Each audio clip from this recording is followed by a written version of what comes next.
ছেড়ে দিলেই তো ছেড়ে দেওয়া যায়, থেকে যাওয়াটাই তো কঠিন।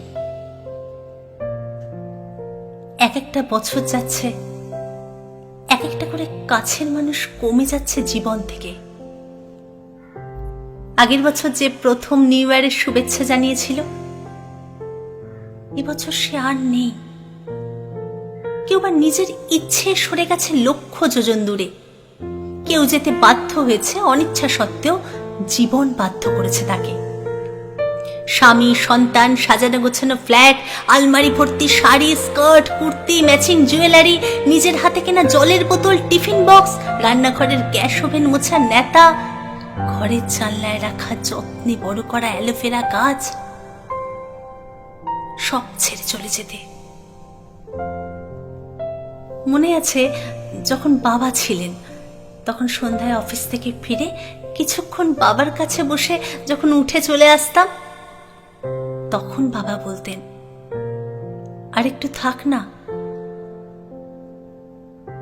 আর চেয়ে থাকতেন আমার চলে যাওয়ার দিকে।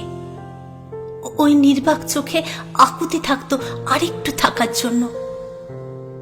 বিরক্ত হতাম, ব্যস্ত হয়ে পড়তাম অন্য সব দরকারি বা অদরকারি কাজে।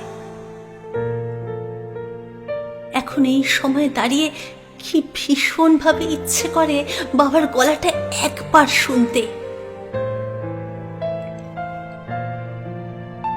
এমনিতেই দূরত্ব তৈরি হওয়াই নিয়ম। প্রকৃতিগতভাবেই হয়তো মানুষের মধ্যে এই প্রবণতা আছে। এখন যাকে ছাড়া বাঁচব না মনে হয়, সে কাল আর কোথাও নেই।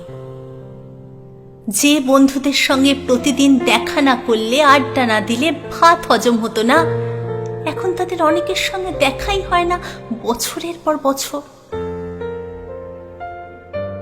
নিজের আত্মজের সঙ্গেও দূরত্ব তৈরি হয়। যে স্কুল থেকে বেরিয়ে গল গল করে যাবতীয় কথা উগরে দিত, এখন তার বয়সোচিত গাম্ভীর্য। সে শিখে গেছে সব কথা বাবা মাকেও বলতে নেই। যারা সব চাওয়া পাওয়ার বাইরে চলে গেছে, তাদের আর ফিরিয়ে আনতে পারবো না কোনো মতেই। কিন্তু যারা আছেন, যারা প্রিয় ছিল, সামান্য কিছু ভুল বোঝাবুঝিতে সরে গেছে, আমরাও আর তাদের ফিরিয়ে আনার চেষ্টা করিনি। পড়ে থাকা জীবনের শেষ কটা দিনের আলোয় তাদের ফিরিয়ে আনার চেষ্টাটুকু করি। মৃত্যু কখন এসে বলবে, চলো সময় শেষ, তখন আর কোনো ভুল বোঝাবুঝি মেটানোর বা প্রিয় কণ্ঠস্বর শোনার অবকাশ থাকবে না।